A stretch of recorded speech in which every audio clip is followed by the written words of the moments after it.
And for Off the Block, I'm Vinny Lopes, and we are now joined by the new George Mason men's volleyball head coach, Jay Hosack, who is settled down in Fairfax, Virginia, taking over that program. He's been at it for a couple months. And Jay, it's your first preseason coaching this team. What has the preseason been like for the Patriots?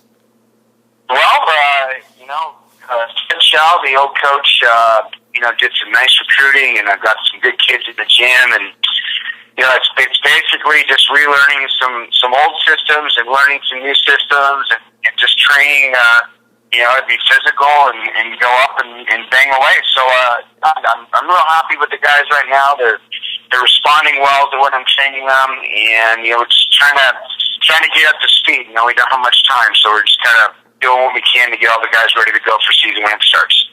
Yeah, and I want to ask you about this time of year in the preseason. As a coach, what are you trying to implement in your team before that season gets going? Well, I'm bringing some different, blocking and defense would be, a mild way to put it. Just we're doing some things that maybe they weren't used to before, but I think what they're doing is they're taking it to heart and kind of putting it into motion. Really for the most part, it's just about kind of just getting their hands on the ball again and getting into the swing of things and just relearning and retraining their brains, so to speak, to play the game. They've had a long time off, and in the fall we only get a few weeks to kind of get after it. So it's kind of a, hey, let's play hurry up and wait, because we obviously have the season starting in January. About your preseason schedule, what are you trying to take away from those matches? Let's see, we go to Princeton tomorrow, and we host a tournament next week, and really it's kind of, it's the opportunity to take some video and be able to see what we're doing correct and some things that we've got to, improve upon. It's just a chance for us to kind of tool around with a bunch of different lineups and see which guys work well together and which guys can rise to the occasion. And it's the same everywhere across the country. We're not doing anything different. It's just a chance for us to kind of see how well we're implementing what we're training on right now. And you've had an opportunity to work with your players. Who has pleasantly surprised you this fall, just with their work effort and commitment? I am really excited about Christian Melias. He is a 6'2", pin hitter from Florida.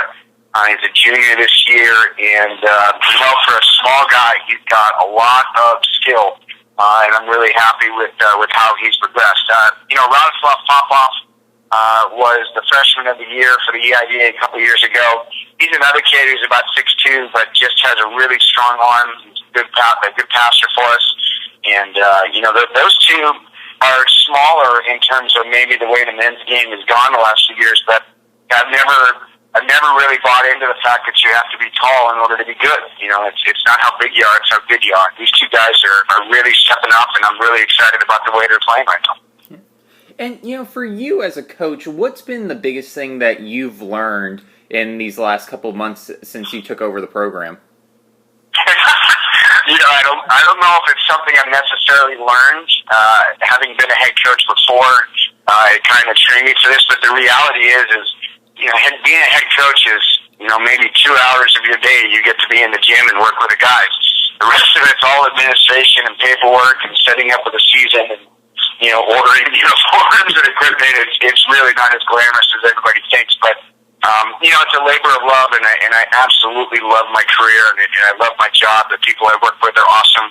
I have a new assistant coach in Joe Norton, and I have great people surrounding me everywhere I look, and that's the real fun is I get to go to work every day and be around people that I like being around. So that's a good start. All right, and final question for you, Coach. You look at your schedule to start the season, an absolute gauntlet, playing UCLA at home and then going out to BYU. What's your initial thoughts of those matches, and what can we expect from your team come January? Well, those three teams are teams that are consistently in the top 10 every year, and our program recently has not been considered part of that upper echelon. And for our guys, it would be a real mistake to walk into those matches and think, okay, we've trained for 4 weeks, we're going to go in and kick some butt and show everybody who we are. And the reality is they're going to be good teams, and it's a chance for us to showcase, the things that we did learn, but it's another opportunity for us to say, okay, here's what we've got to do in order to be where we want to be at the end of the year. And, win, lose, or draw, I'm pretty sure that our guys are going to go into it with open minds and work hard, and, they'll see the end result, which way it is, and kind of figure it out from there what they got to do. So the best part about our team is that they're not satisfied, and they're real hungry, and that's where you want to have your team as a coach, is they're not complacent, and so I'm excited for those matches. It's always fun playing UCLA, and it's always fun playing Irvine, and BYU at their place is always a great time, and they have great fans, and it's just it's a great chance for us to kind of get a good starting point of what we need to do in order for the rest of the season to go the way that we want to go.